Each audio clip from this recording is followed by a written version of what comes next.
La batalla de Stalingrado fue uno de los momentos cruciales de la Segunda Guerra Mundial. Fue igualmente la batalla más mortífera en la historia bélica. Si tuviéramos que elegir la batalla más importante de la Segunda Guerra Mundial, sin duda esa fue la batalla de Stalingrado. Más de 1 millón de soldados murieron en 7 meses de combates constantes. La derrota final alemana acabaría con el sueño de Hitler de dirigir un imperio mundial. Todos sabían que era el principio del final. Toda Alemania estaba conmocionada. Tras la guerra, durante décadas, la batalla fue considerada una victoria de la astucia de Joseph Stalin, cuya estrategia militar detuvo el imparable avance alemán. Pero ahora, la apertura de los archivos ocultos tras el telón de acero ha permitido un análisis más profundo de la guerra y ha revelado una imagen muy distinta de la batalla que cambiaría el curso de la historia.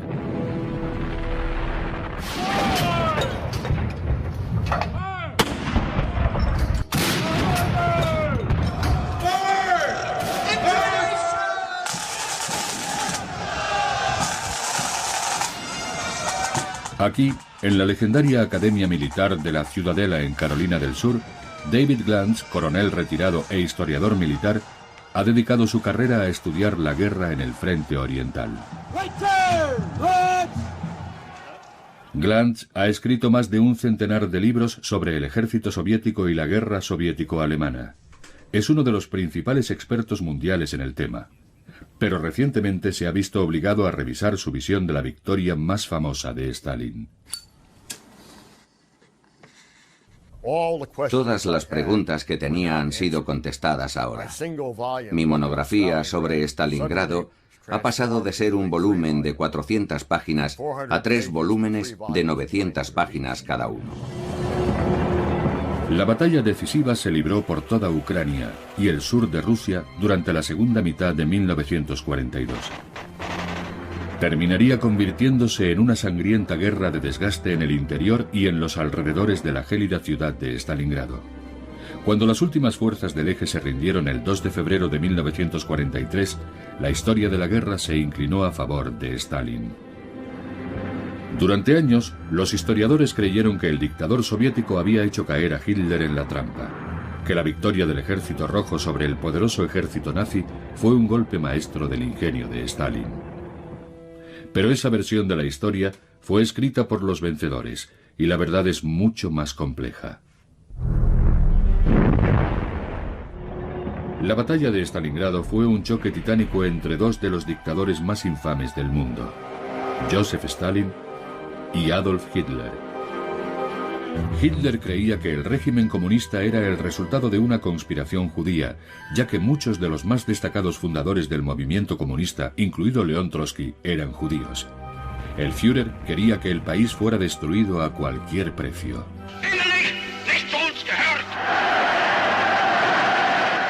Adolf Hitler es uno de los hombres más estudiados de la historia y uno de los más malvados. Pensaba que la naturaleza fundamental de la lucha humana era la lucha entre las razas. Para él, la Unión Soviética unía los 2 peores males. En sus propias palabras, el bolchevismo y el judaísmo, y era la mayor amenaza para la raza aria. Stalin, por otro lado, era un megalómano que solo buscaba el poder. Stalin era diferente. Stalin era un tirano, como Iván el Terrible.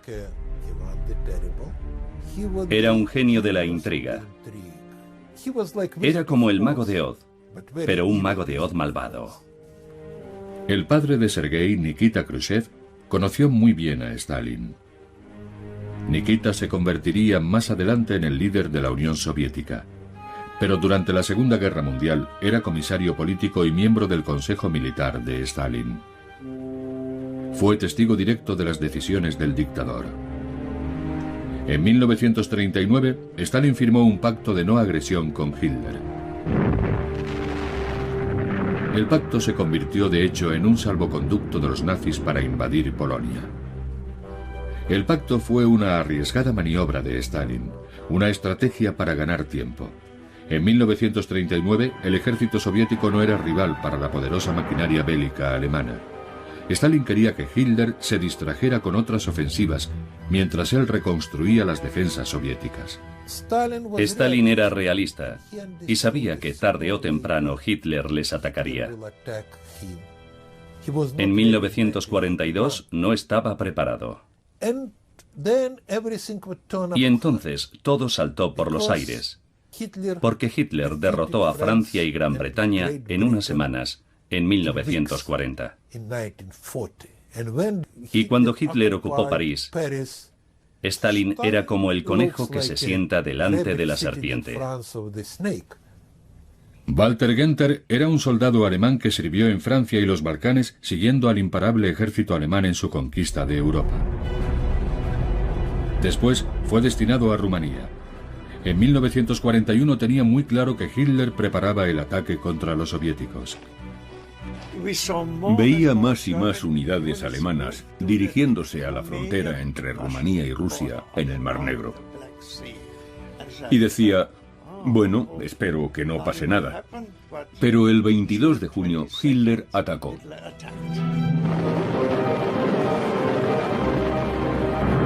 La ofensiva fue bautizada Operación Barbarroja, la invasión más grande de la historia. Más de 4 millones de soldados del eje entraron en territorio soviético. A mediados de septiembre habían apresado a más de 3 millones de soldados soviéticos y destruido 20.000 tanques. Ninguna nación o imperio había soportado antes semejantes pérdidas sin derrumbarse. 10 semanas después del inicio de las operaciones, los nazis habían ocupado la mayor parte de Europa Oriental, incluida Ucrania, la región más industrializada de la Unión Soviética. El siguiente objetivo, Moscú. Pero con el otoño llegaron las lluvias y el fango, deteniendo a los alemanes que esperaron a las heladas de noviembre para lanzar su ataque. La espera proporcionó al Ejército Rojo el tiempo suficiente para desplazar a millares de soldados destacados en Siberia y lanzar un contraataque mientras los alemanes avanzaban hacia la capital. Hitler quería asestar un golpe raudo y definitivo. Pero los soviéticos resistían. Enseguida quedó claro que esta no sería una batalla fácil. A finales del invierno, el frío resultaba insoportable y los alemanes estaban exhaustos. La operación Barbarroja se estancó y llegó a un punto muerto. Los nazis habían fracasado en su intento de tomar Moscú. Pero Hitler no se desalentó.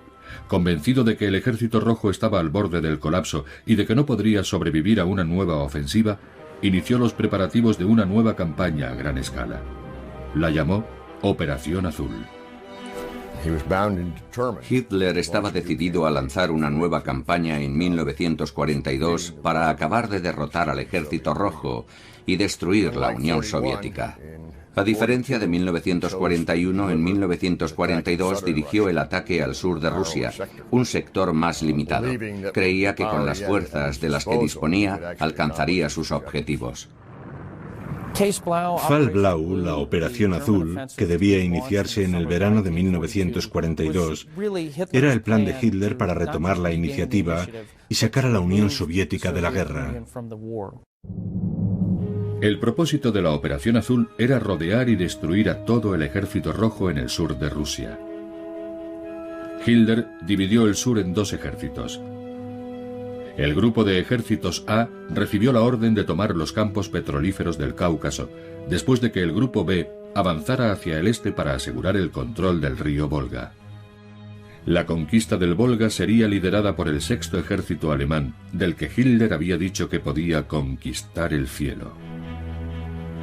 El éxito de la Operación Azul dependía en gran medida de un hombre: el general Friedrich Paulus. El general Paulus dirigía el 6º ejército desde 1942. La fortaleza de Paulus era su sangre fría como comandante. Era un magnífico estratega y había dirigido muchas de las operaciones alemanas previas. Tenía plena confianza en Adolf Hitler. Creía fervientemente en el fascismo y esa sería una de las razones que provocarían su caída. Los preparativos de la Operación Azul fueron gigantescos.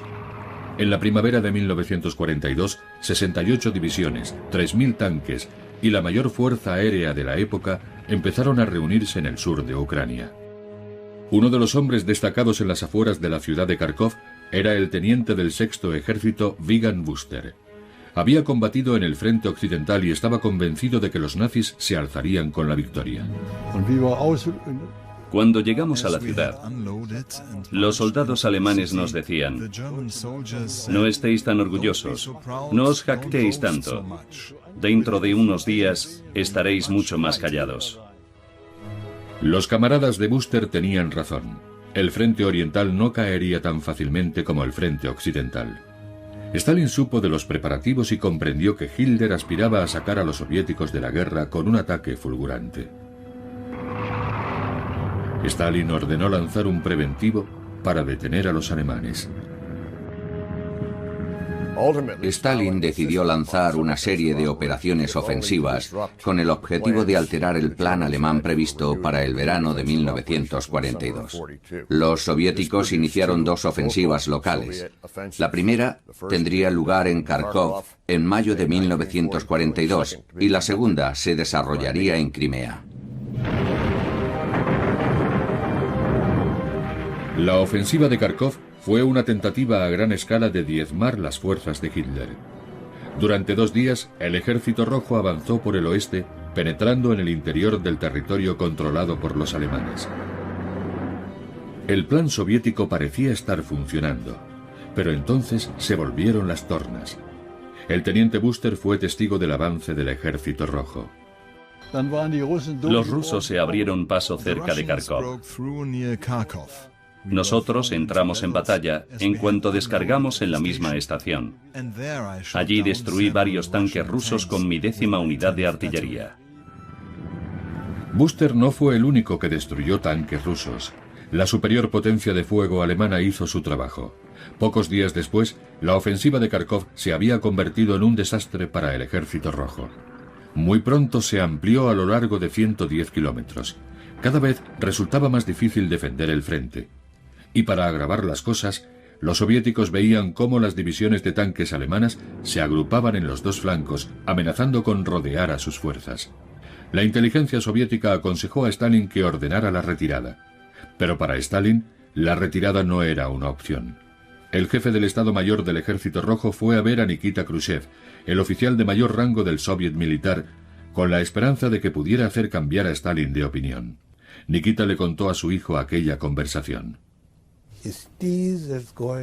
Las lágrimas inundaban su rostro y le dijo: camarada Khrushchev, tiene que comprender lo que está pasando. Si no retiramos nuestras tropas, lo perderemos todo. Mi padre me contó que llamó por teléfono a Stalin, que estaba en su casa de campo con un estrecho colaborador.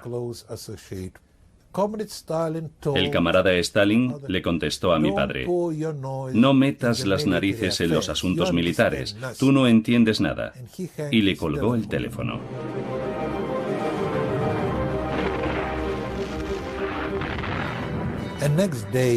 Al día siguiente, los alemanes lanzaron una ofensiva por ambos flancos. Rodearon a 500.000 de soldados y se perdió todo. En el sur, la ofensiva de Stalin en la península de Crimea también acaba en desastre. El ataque del Ejército Rojo no fue rival para el general nazi Erich von Manstein. Von Manstein era un héroe en Alemania por su trabajo en el frente occidental. Era el comandante del 11º ejército que había tomado Francia en pocas semanas.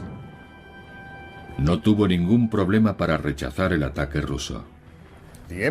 Los efectos de estas derrotas fueron catastróficos para los soviéticos, porque significaba que en la víspera de la Operación Azul alemana, la campaña de verano alemana, el Ejército Rojo había sido despojado de aproximadamente 500.000 de soldados que defendían el sur de Rusia.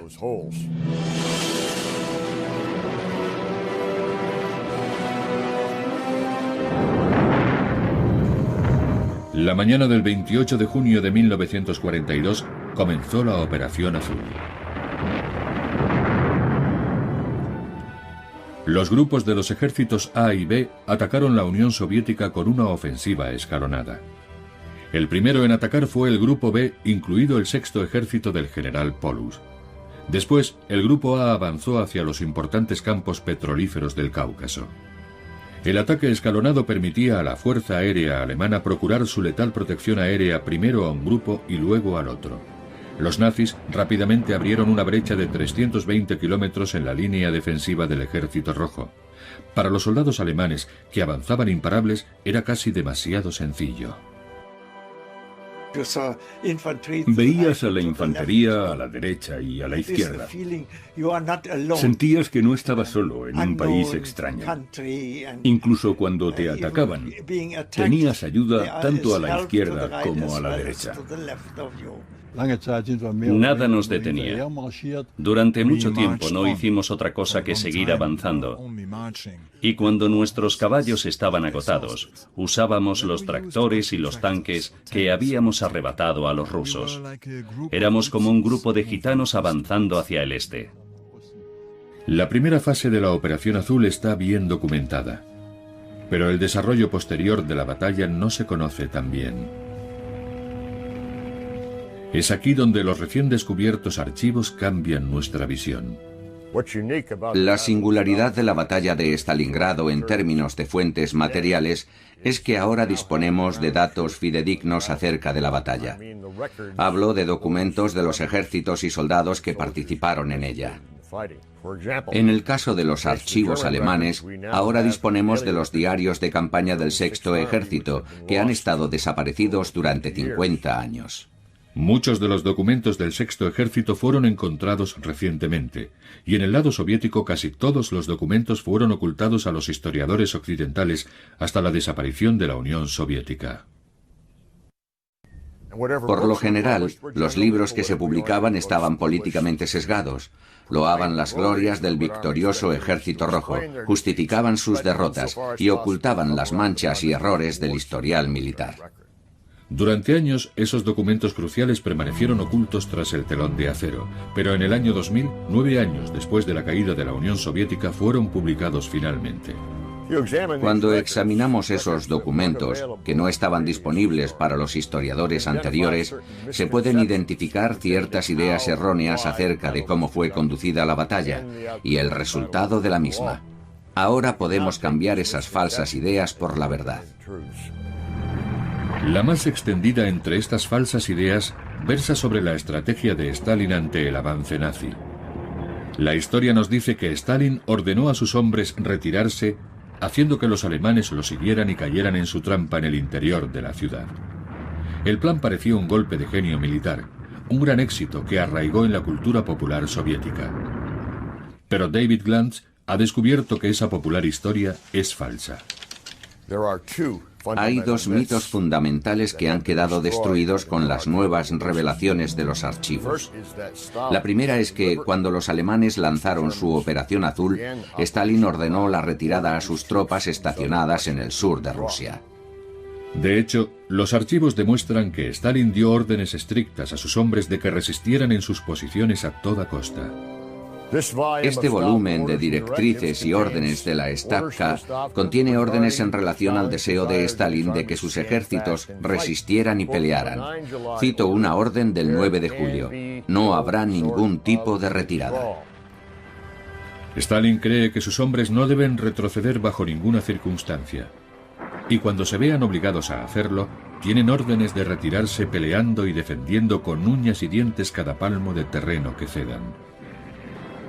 Pero a pesar de la firmeza de las órdenes de Stalin, el Ejército Rojo no es un obstáculo para el arrollador avance nazi. Los ejércitos que resistieron en sus posiciones y que pelearon en la retirada fueron destruidos en su gran mayoría por el Juggernaut alemán en su avance por el sur de Rusia. El comandante del Ejército Rojo, Anatoly Meresko, que avanzaba hacia el oeste con su compañía de cadetes, pudo ver cómo el frente soviético caía a su alrededor. Meresko veía a soldados huyendo para salvar la vida, no un esfuerzo organizado para atraer al ejército de Hitler a una trampa. Llegamos al cruce de caminos de los campos y allí encontramos grupos de civiles que huían de Kharkov, mezclados con soldados desesperados del Ejército Rojo. Todos estaban tan tristes y desesperanzados que a veces nos daban sus armas. Meresko y su compañía hicieron todo lo que pudieron por detener a los alemanes y se retiraron peleando, pero cada día cedían kilómetros ante la ferocidad del asalto nazi. A su alrededor, la tierra rusa se teñía de rojo con la sangre de sus compatriotas. A menudo nos retirábamos dejando atrás muertos sin sepultar. Los dejábamos sobre el terreno abandonándolos a los alemanes. Lo más duro era mirar a los ojos de los ancianos, mujeres y niños que nos preguntaban por qué los abandonábamos. Es fácil imaginar lo duro que era oír sus súplicas.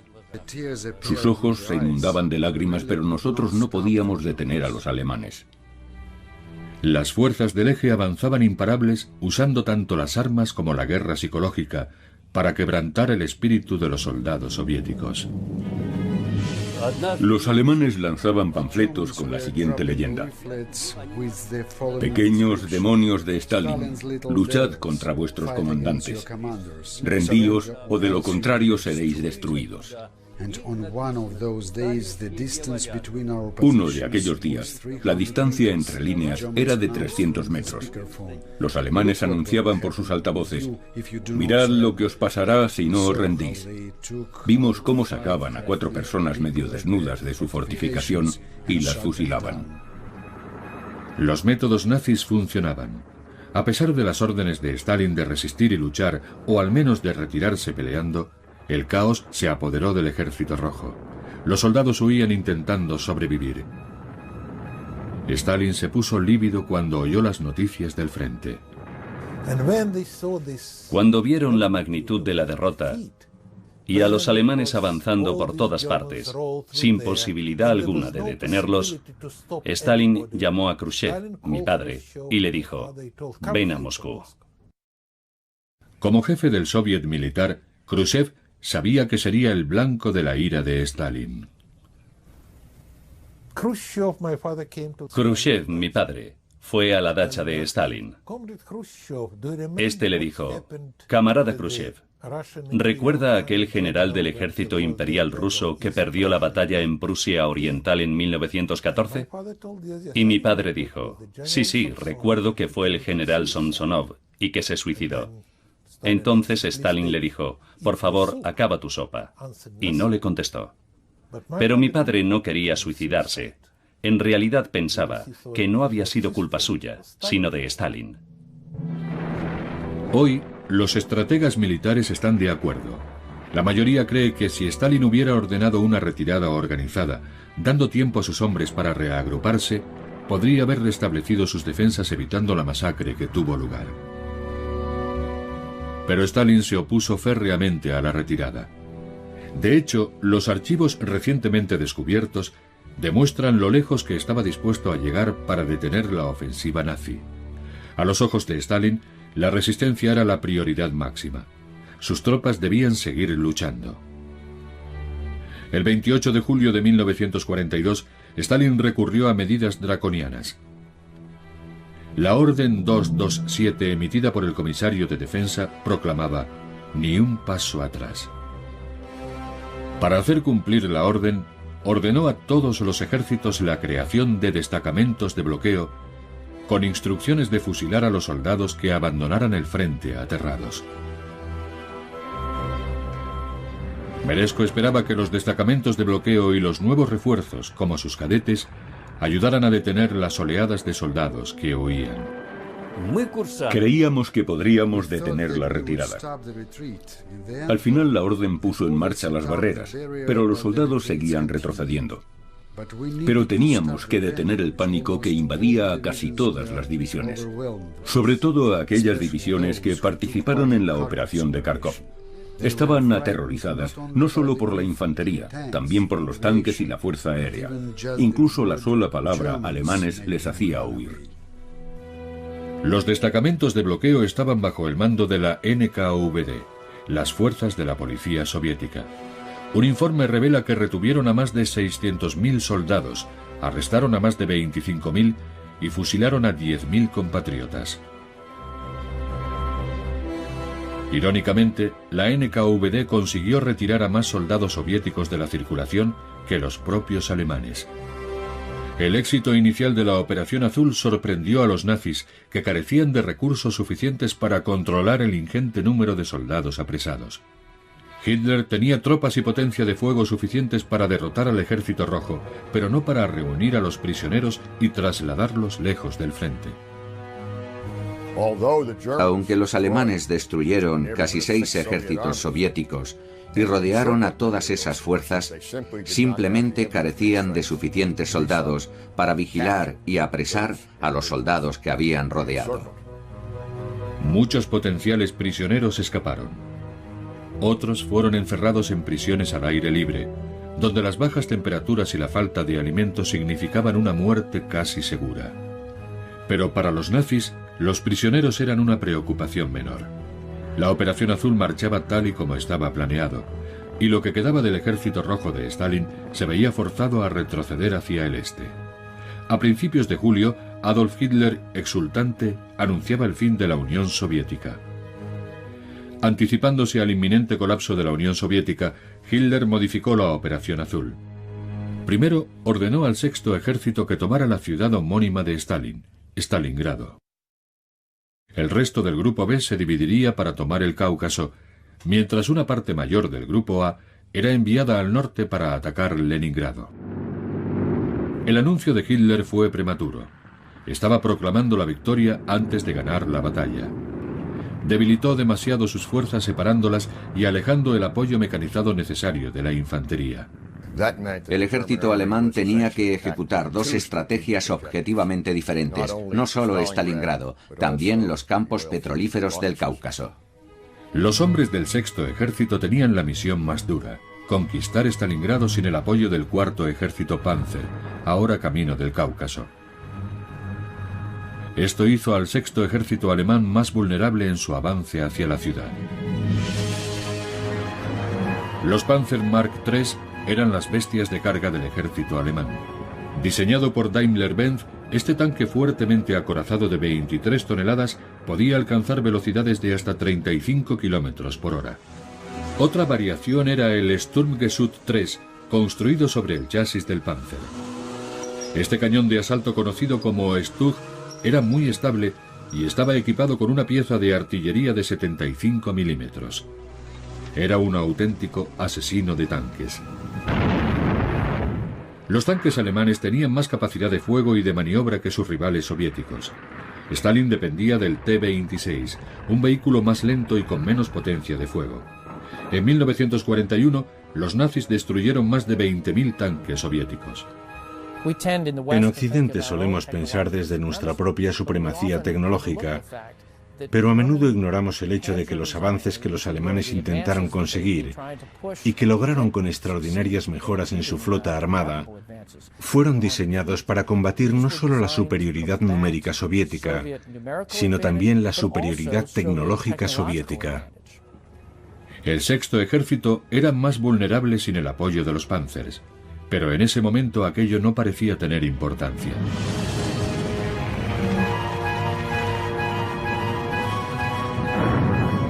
En julio de 1942, la resistencia soviética se desmoronaba y las tropas de Hitler avanzaban hacia Stalingrado.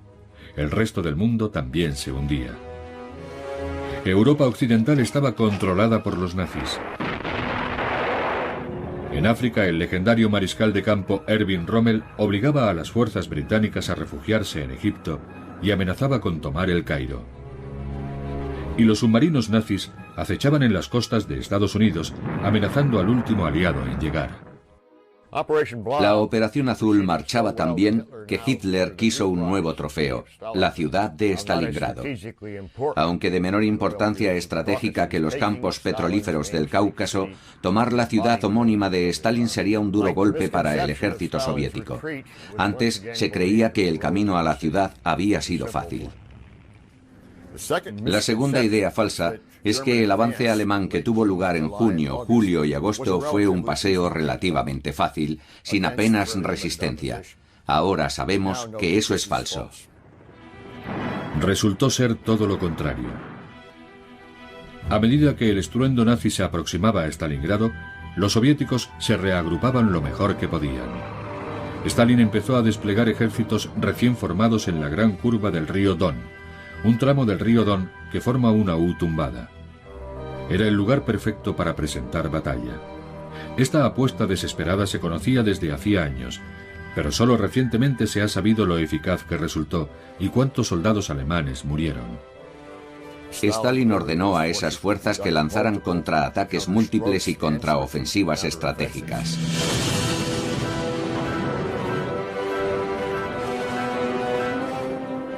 La lucha era feroz.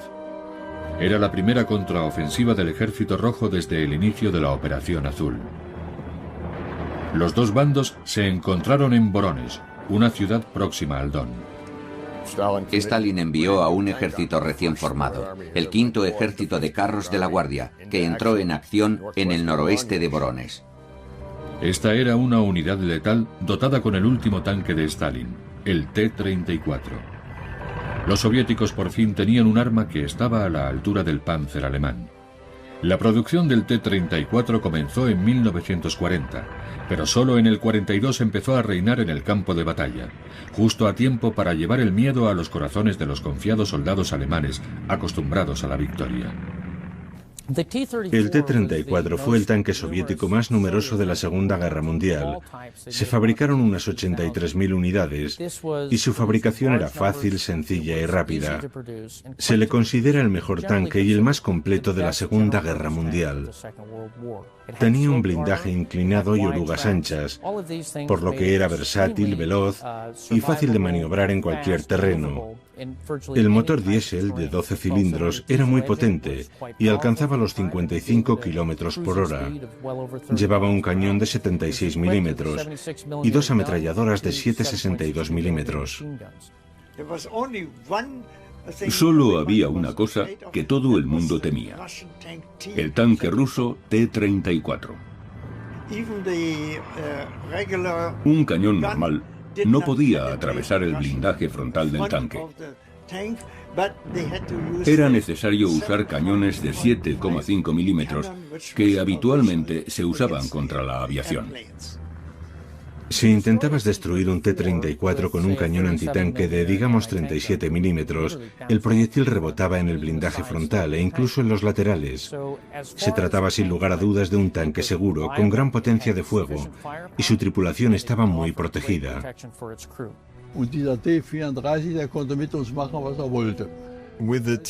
Con el T-34 podían hacer lo que querían. Nosotros no teníamos nada que pudiera detenerlo. Era terrible. La única esperanza de los alemanes para derrotar al T-34 era una combinación de combate a corta distancia y ataques aéreos. La infantería debía estar a menos de 200 metros para tener alguna posibilidad de detenerlos. Tenían que acercarse mucho y apuntar a las rendijas de visión o a la caja del motor para intentar inutilizarlos. Una vez detenido, los soldados tenían que acercarse desde atrás y trepar hasta la torreta para lanzar una granada dentro de la cabina de la tripulación o colocar la granada bajo el sistema del cañón principal, inutilizándolo. El combate entre tanques típico de la Segunda Guerra Mundial se desarrollaba a menos de 300 metros. Eran batallas a distancias muy cortas.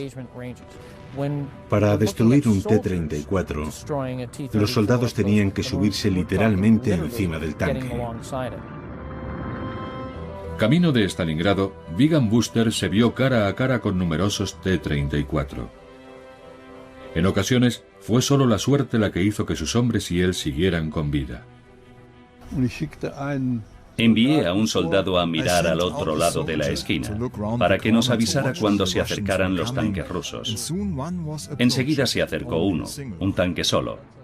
Creo que se habían perdido y no sabían a dónde ir. El soldado nos avisó y nosotros apuntamos a la esquina. Cuando apareció disparamos y voló en 1000 pedazos. Buster y sus hombres ganaron esa batalla, pero atacar a tanques perdidos no era una estrategia repetible. Lo que parecía un camino fácil hasta Stalingrado se había convertido en una lucha titánica. Cuando el sexto ejército intentaba controlar la gran curva del río Don, se vio sorprendido por la ferocidad de la defensa soviética. Sin el apoyo del cuarto ejército Panzer, los nazis eran derrotados una y otra vez por el ejército rojo y sus T-34. Cuando el sexto ejército del general Paulus intentó avanzar hacia el este, los soviéticos, con su 62º ejército y 2 nuevos ejércitos de tanques, le infligieron severas pérdidas, puede que de hasta 10.000 hombres, impidiendo que el sexto ejército alcanzara su objetivo durante al menos 3 semanas. Las bajas fueron mucho más numerosas de lo que se creía hasta ahora. La contraofensiva soviética estaba causando estragos. Hubo una mala experiencia. Fue con un joven teniente que lo sabía todo y al que no se le podía convencer de que debía tener cuidado, aunque no tuviese contacto con los rusos. Cogió su unidad, unos 50 soldados a su derecha y 25 a su izquierda, y de alguna forma consiguió atravesar las líneas rusas. Nosotros no sabíamos exactamente a dónde iban. Los rusos esperaron hasta que los alemanes se acercaron a unos 15 metros y los mataron a todos. De 50 soldados solo sobrevivieron 2. El ejército del que Hitler había presumido que podía conquistar el cielo avanzaba a duras penas por el sur de Rusia. El sexto ejército estaba seriamente mermado cuando finalmente consiguió llegar a las orillas del Don. Eso significa que cuando Paulus inició el asalto a Stalingrado, lo hizo con sus fuerzas seriamente mermadas. Finalmente, eso le pasaría factura en la eficacia del asalto. Pero fue aquí, sobre las colinas que dominan el río Don, donde la maquinaria de guerra alemana pareció recuperarse y volver a tomar la iniciativa. El siguiente objetivo del general Paulus era tomar el istmo que conducía a Stalingrado. Esta vez recibiría ayuda. Hitler, exasperado por los lentos progresos del sexto ejército en la gran curva del río Don, ordenó regresar del Cáucaso al cuarto ejército Panzer. El general Paulus planeó un ataque en 2 frentes. El sexto ejército atacaría la ciudad desde el norte, mientras el cuarto ejército Panzer atacaría desde el sur. Los 2 ejércitos se encontrarían en Stalingrado, junto a las orillas del Volga. El 22 de agosto, las primeras unidades alemanas cruzaban el río Don, estableciendo una cabeza de puente en la orilla este. Al amanecer del 23 de agosto entraron los vehículos blindados. Con superioridad aérea completa, el rugido de los motores de los tanques del general Paulus rompía el silencio matutino. El asalto final a Stalingrado había empezado. Oímos el estruendo en la estepa. Un montón de tanques enemigos avanzaban hacia nosotros. Los alemanes atacaron con un cuerpo blindado que destruyó las defensas de nuestras 2 pequeñas divisiones. Los tanques no encontraron ninguna resistencia y entraron en Stalingrado en formación de desfile. El flanco derecho de nuestro batallón de cadetes se vio sorprendido por los tanques. Un pequeño número de tanques se separaron del desfile y arrollaron vivos a los cadetes. Eso ocurrió aproximadamente a 1 kilómetro de nosotros. Todos los cadetes lloraban de impotencia. Nuestros amigos estaban muriendo y no podíamos ayudarles. Aquella misma tarde, el sexto ejército dominaba el Volga desde los barrios del norte de Stalingrado. El general Paulus lanzó a la fuerza aérea alemana. A las 4 de la tarde, en el cielo, apareció un enjambre de aviones aproximándose en oleadas a Stalingrado. Había empezado el bombardeo de la ciudad. Las columnas de humo negro se elevaban varios kilómetros en el cielo. Por la noche, Stalingrado ardía en llamas. Los bombardeos prosiguieron durante días. Murieron más de 200.000 civiles. Murieron más civiles en Stalingrado que en los ataques nucleares de Hiroshima y Nagasaki juntos. La ciudad quedó reducida a escombros. Hitler esperaba su trofeo. En Moscú, Stalin estaba furioso por el fracaso de sus fuerzas y la aparentemente inevitable caída de su ciudad homónima.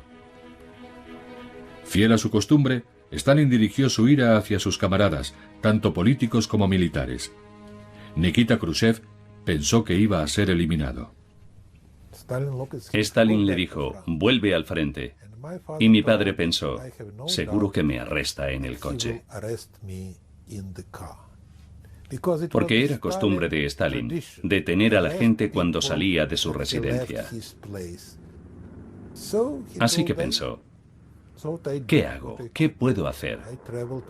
Y contó, fui hasta el aeródromo militar y nadie me arrestó. Luego subí al avión y volé hasta el frente. Solo me sentí a salvo cuando llegué a Stalingrado. En aquella época estaba mucho más seguro en Stalingrado que en Moscú. Khrushchev temía más a Stalin que a las bombas nazis. Las bombas seguían cayendo y los soldados alemanes cada vez estaban más cerca de las humeantes ruinas de la ciudad. Estaba a punto de comenzar la sangrienta guerra urbana que sería documentada también después de la guerra. Menos conocidas fueron una serie de duras batallas libradas en el sector norte de la ciudad. David Glantz ha descubierto que esas batallas olvidadas fueron un punto crucial en la guerra. En ellas se decidiría el destino de Alemania antes incluso de que los nazis pisaran Stalingrado. Fue aquí, en un lugar llamado Kotluban, donde los rusos consiguieron su mayor éxito. Fue aquí, y no en Stalingrado, donde cambió el curso de la guerra.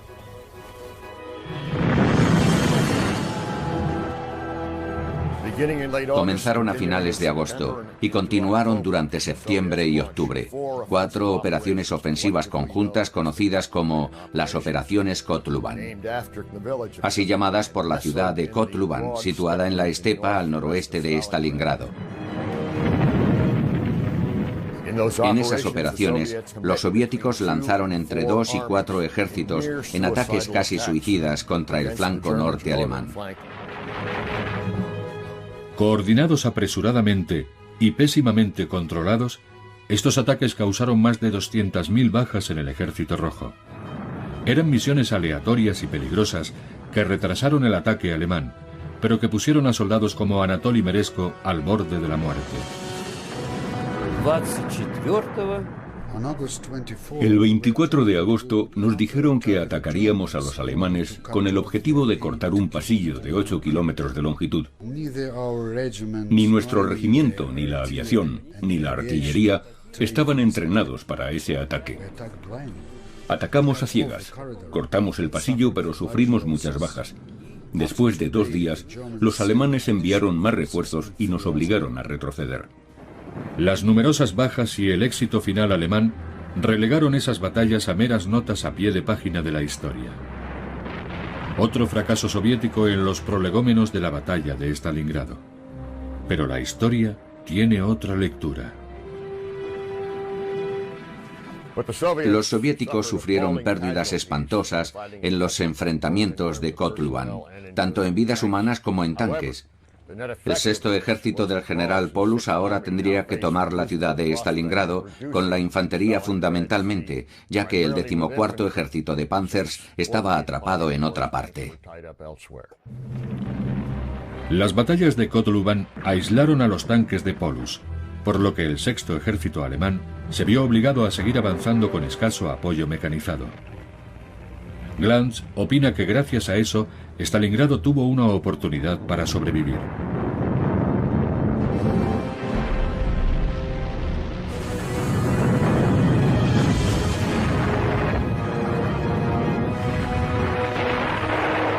El 13 de septiembre de 1942, el 6º ejército lanzó el ataque final. La batalla por la ciudad había comenzado. Stalingrado se convirtió básicamente en un matadero al que el 6º ejército envió en septiembre a 1/3 de sus fuerzas. A finales de noviembre estaba allí todo el ejército.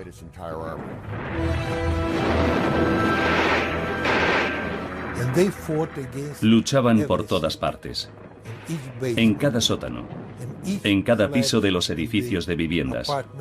Hubo un momento en el que eran de los alemanes, de los soviéticos, de los alemanes y de los soviéticos.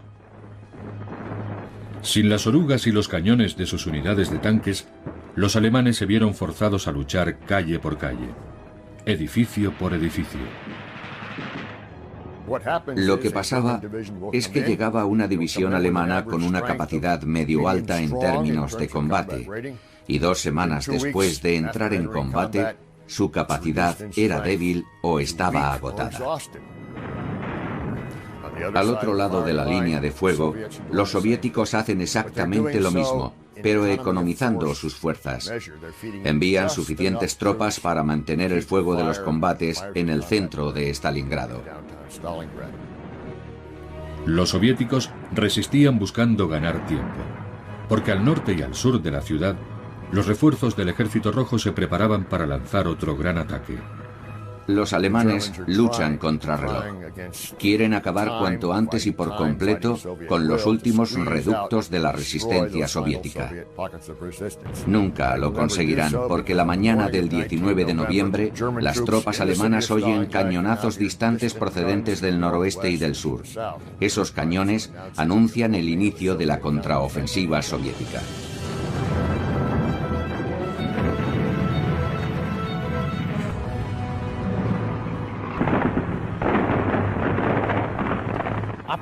La Operación Urano fue el esfuerzo soviético por cerrar el círculo,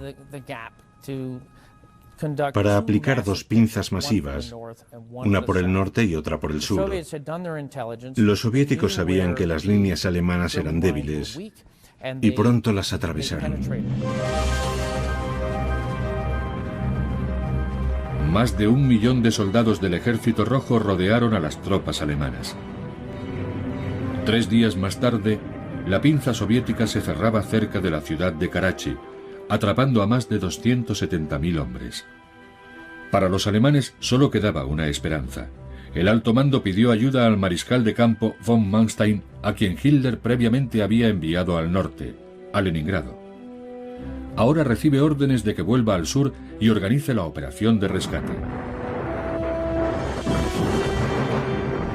La mañana del 12 de diciembre, el Sexto Ejército oye el estruendo de la batalla en la distancia, mientras los hombres de Manstein se aproximan. Pero el mariscal de campo, cuyo plan de batalla había servido para conquistar la mayor parte de Europa occidental, no logra romper el cerco soviético.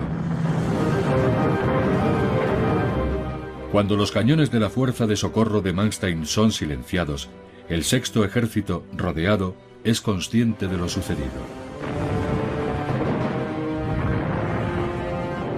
Los soviéticos iniciaron el asalto final con la mayor descarga de artillería pesada de la historia. Los alemanes estaban en las últimas. En enero, Adolf Hitler asciende al general Paulus a mariscal de campo. Pero difícilmente se trata de un honor. Ningún mariscal de campo se ha rendido nunca. Es la manera que tiene el Führer de decirle al general Paulus que luche hasta la muerte o se suicide. Rendirse en la ciudad con el nombre de su enemigo no es una opción para Hitler. Pero Paulus, por primera vez en su carrera, duda de si seguir las órdenes de Hitler. Ve la matanza a su alrededor.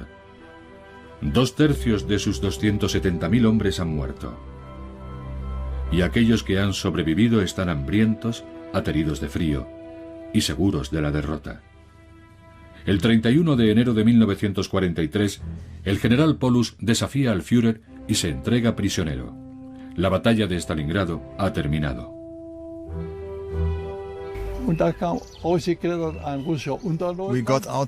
Salimos del sótano de un edificio destruido.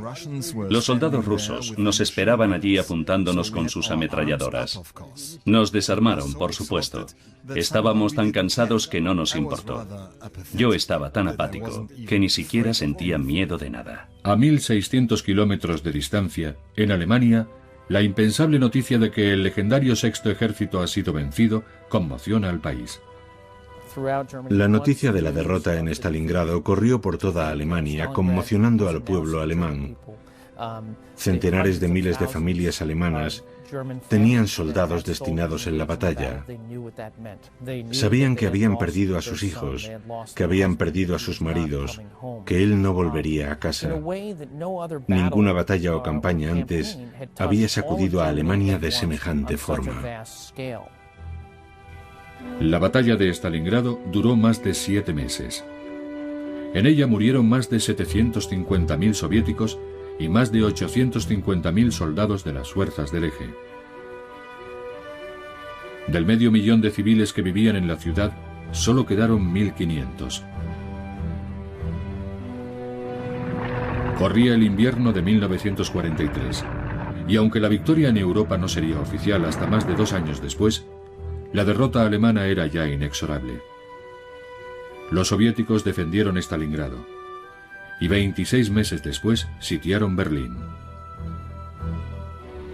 La invasión de Normandía fue el golpe definitivo en el oeste. Pero si los soviéticos no hubieran derrotado a los nazis en Stalingrado, la guerra podría haber tenido un final diferente. El impacto de la batalla de Stalingrado en el curso y en el desenlace de la Segunda Guerra Mundial, especialmente en la parte soviético-alemana de la guerra, es fundamental. Es fundamental porque la batalla de Stalingrado mostró claramente a todos los implicados que Alemania iba a perder la guerra.